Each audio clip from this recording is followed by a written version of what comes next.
Hello केटा हो म चाहिँ अब फिल्म हेर्न जाँदैछु होइन। अब बुढी त्यहाँ मेकअप गर्दैछ, म आफू पनि जुङ्गा मटाएर मेकअप सेकअप चाहिँदैन, म जङ्गिला बालो।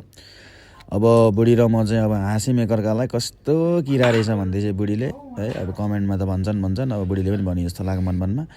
ठिकै छ, केही छैन, अब के गर्नु, यस्तै अनुहार लिएर आयो भनेर अगाडि बढ्दैछु म चाहिँ। अब होइन, ठिकै छ, खुसी हुनुपर्छ, आफ्नो जस्तो भए पनि थोडा।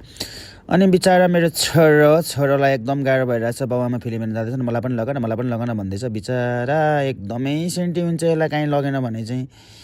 बाबा जान्छु नि, म पनि जान्छु नि भन्दैछ यहाँनिर।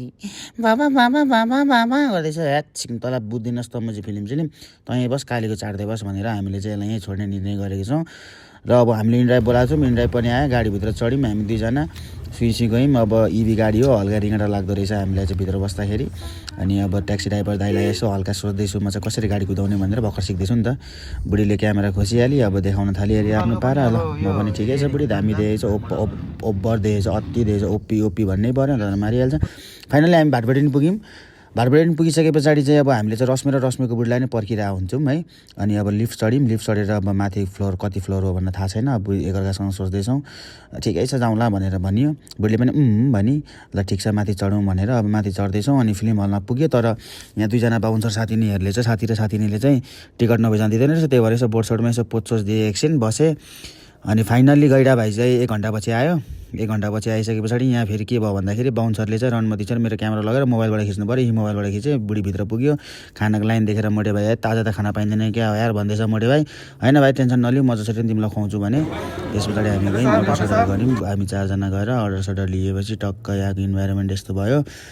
अनि मान्छे वाइल्ड भिड धुरन्धर हेर्नको लागि हामी 4 जना गएको। यहाँ भाइले अब देख्दैछ, हामीले कोलेछौँ है। अनि धेरै न 4-5 हजार कतिको बिल उठेको थियो, लास्टै खाइयो। गैडा भाइ त लिएर अब कतिखेर यहीँबाट खान थालिसक्यो। म चाहिँ फिल्म हेर्दा खाने भनेको बाहिरै हानिदिएर तनाव। त्यसपछि फेरि त छिर्यौँ, फिल्म हेऱ्यौँ, सुरु भयो। अब केही धेरै नखिचौँ होला, अब मजाले फिल्म इन्जोय गरौँ। मुत आयो, टोइलेट गयो, टोइलेटमा यसो हल्का यताउति खिचेँ होइन। त्यस पछाडि भित्र गयौँ। अब विज्ञापन आयो, विज्ञापन आइसके पछाडि बुढी पनि अब तनावमा के हुन्छ अब फिल्म भनेर। त्यस पछाडि फिल्म सक्यो, हामी 4 जना निस्क्यौँ। रातिको 9 बजिसकेको थियो। 4.5 घन्टाको फिल्म हेरेर रणमतीको छोराहरूले यस्तो गिदी गर्यो कि ठिकै छ, केही छैन। अब जस पैसा वसुल थियो, हल्का जाडो पनि थियो। फुहु गर्दाखेरि म चाहिँ उयो पनि आउनु थालिसकेको थियो।